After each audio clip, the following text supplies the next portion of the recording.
9 spots 9 attacks ఖచ్చితమైన లక్ష్యంతో ఉగ్ర స్థావరాలు ధ్వంసమయ్యాయి. ఇక నెక్స్ట్ పాకిస్తాన్ ఏం చెయ్యబోతోంది? కొద్దిసేపటి క్రితమే కేంద్ర కేబినెట్ సమావేశమైంది. ఈ ఆపరేషన్ సింధూర్కి సంబంధించి ఒక తీర్మానం చేయబోతున్నారు. ప్రస్తుతం మనతో పాటు ఈరోజు జరిగినటువంటి సర్జికల్ స్ట్రైక్కి సంబంధించి మాజీ సైనిక అధికారి పరుచూరి రాజేంద్ర ప్రసాద్ గారు మనతో పాటు జాయిన్ అవుతున్నారు. పరుచూరి రాజేంద్ర ప్రసాద్ గారు, జై హింద్ అండి. జై హింద్ సార్ నమస్తే. ఈరోజు జరిగినటువంటి ఆపరేషన్ సింధూర్ ఇది సర్జికల్ స్ట్రైక్గా భావించాలా, లేకపోతే మనకు బాలాకోట్లో జరిగింది ఒక సింగిల్ అటాక్, సింగిల్ టార్గెట్, కానీ ఇక్కడ మల్టిపుల్ 9 స్పాట్స్ 9 అటాక్స్ జరిగాయి. ఎలా చూడాలి దీన్ని?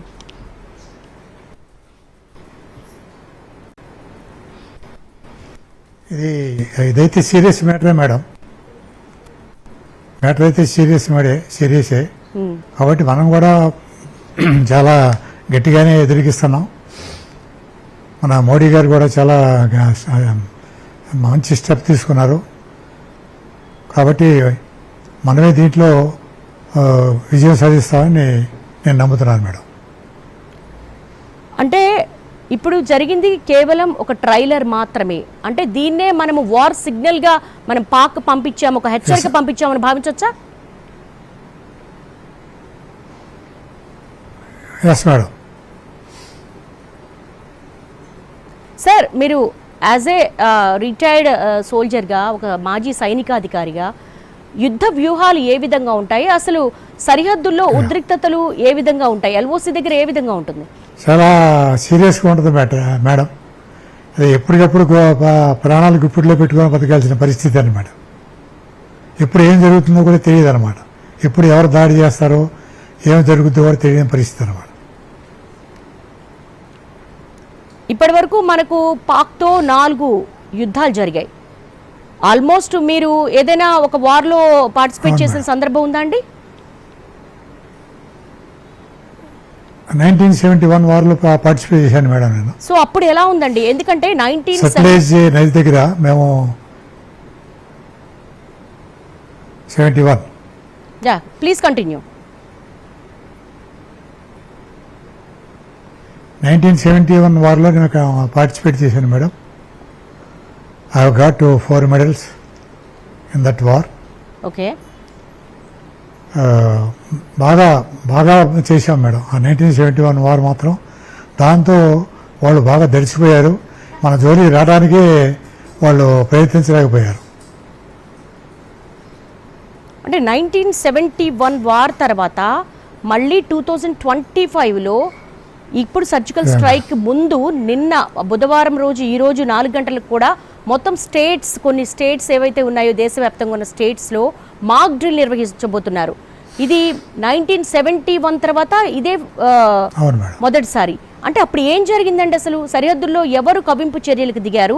అప్పుడు పాక్ మీద మనం అటాక్ చేయడానికి కానీ, ఈ యుద్ధం జరగడానికి కానీ దారితీసిన పరిస్థితులు ఏంటి?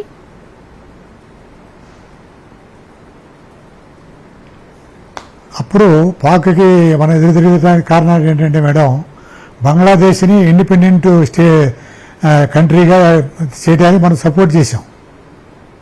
బంగ్లాదేశ్కి సపోర్ట్ చేస్తూ పాకిస్తాన్ని మీద యుద్ధం చేశాం మనం. ఎందుకంటే బంగ్లాదేశ్లో మంచి ల్యాండ్స్ ఉన్నాయి మేడం. మనకి ఎట్లా ఇక్కడ ఫెర్టైల్ ల్యాండ్స్ ఉన్నాయో మన ఆంధ్రాలో, అట్లా అక్కడ ఫెర్టైల్ ల్యాండ్స్ ఉన్నాయి. అక్కడ కూరగాయలు కానీ మరి పంటలు కానీ అక్కడ బాగా పండుతాయి. అందుకని దాన్ని ఆక్రమించాలని వాళ్ళు ట్రై చేశారు మేడం పాకిస్తానీలు. దాన్ని మనం అడ్డుకున్నాం. వాళ్ళకి మనం వీళ్ళకి సపోర్ట్గా మనం పాకిస్తాన్ మీద యుద్ధం చేశాం మేడం. అప్పటి సిచ్యువేషన్స్కి ఇప్పటి సిచ్యువేషన్స్కి మీ వ్యూ ఏంటండి? 1971, ఈరోజు 2025. ఈరోజు భారత్ అభివృద్ధి పదంలోకి వెళ్తుంది. ఎన్నో అంతరిక్ష ప్రయోగాలలో సక్సెస్ఫుల్గా వెళ్తోంది. అప్పుడున్న బోర్డర్ సెక్యూరిటీ కావచ్చు, లేకపోతే డిఫెన్స్ కావచ్చు, ఇప్పటికీ మీకు ఏమైనా తేడా కనిపిస్తోందా? బాగా తేడా ఉంది మేడం. ఇప్పుడు చాలా లేటెస్ట్ ఎక్విప్మెంట్తో మనం ఉన్నాం మేడం. మనకేం ప్రాబ్లం లేదు. చాలా అప్డేటెడ్గా ఉన్నాం మేడం. రాజేంద్ర ప్రసాద్ గారు, కమ్యూనికేషన్ కానీ లేకపోతే మేడం ప్లీజ్ కంటిన్యూ.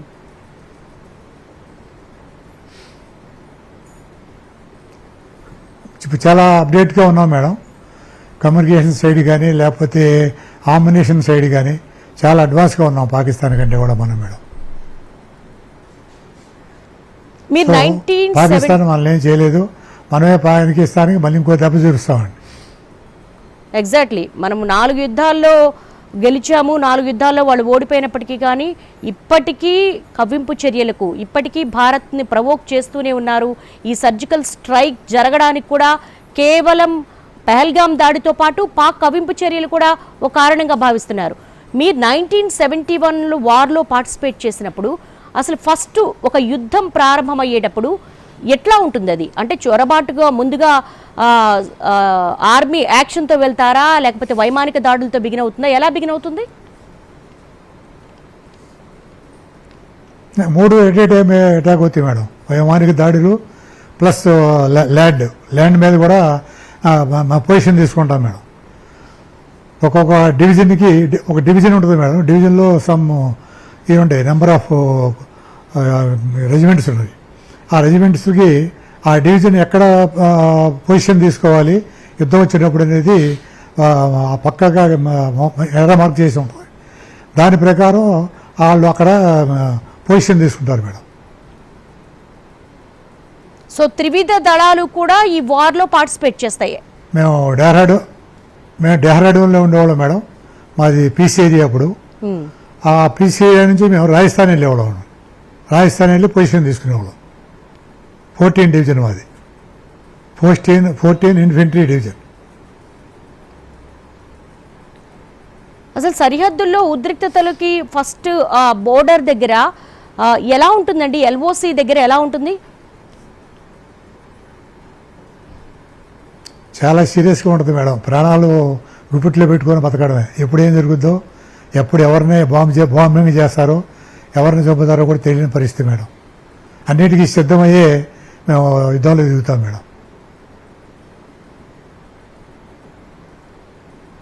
అప్పుడు ఎన్ని రోజులు పట్టిందండి 1971లో?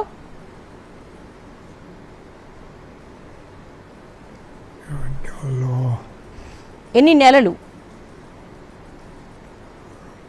2 months మేడం. 2 months. 2 monthsలో పాక్ మీద విజయం సాధించాం మనం. 2 months. 2 months. ఈ 2 months madam. Okay. 2 months madam. So ఇప్పుడు జరుగుతున్న సర్జికల్ స్ట్రైక్ విజయ్ సింధూర్ మనం చూస్తూ ఉన్నాం. మేడం, దీంట్లో కూడా మనమే విజయం సాధిస్తాం మేడం. మనం చాలా అడ్వాన్స్డ్గా ఉన్నాం, పక్కాగా ఉన్నాం. ఇప్పుడే జస్ట్ ఒక హాఫ్ అన్ అవర్ కిందట ప్రధాని మోడీ గారు కూడా క్యాబినెట్ మీటింగ్ పెట్టారు. దాంట్లో కూడా ఎప్పటికప్పుడు ఎలా ఏం చేయాలి, ఏమి యాక్షన్స్ తీసుకోవాలి అనేది కూడా వాళ్ళకి గైడెన్స్ ఇస్తున్నారు. అట్లాగే ఆర్మీ చీఫ్స్తో కూడా మాట్లాడుతున్నారు ఎప్పటికప్పుడు. కాబట్టి మనకేం ప్రాబ్లమ్స్ లేవు. మనమే వాళ్ళని చిత్తుగా ఓడించడానికి అన్ని రకాలుగా ప్రయత్నాలు చేస్తున్నాం మేడం. ఒకవేళ వార్ స్టార్ట్ అయితే ఎక్కడి నుంచి స్టార్ట్ చేసే అవకాశాలు ఉంటాయండి? అసలు మీకు బోర్డర్ మీద కొంతవరకు అవగాహన ఉంటుంది, పాక్ వీక్ ఏరియాస్ మీద కూడా మీకు అవగాహన ఉంటుంది. Yes madam. స్టార్ట్ అయితే ఇంకా మొత్తం ఇంకా వాళ్ళు స్టార్ట్ చేస్తారు, మనం స్టార్ట్ చేస్తారు మేడం. ఎవరు అడ్వాన్స్ అయితే అడ్వాన్స్డ్గా ఎవరైతే ముందర వెళ్తారో వాళ్ళే జయిస్తారు మేడం. రైట్, సక్సెస్ అవుతారు. రైట్. రాజేంద్ర ప్రసాద్ గారు, థ్యాంక్స్ ఫర్ జాయినింగ్ us.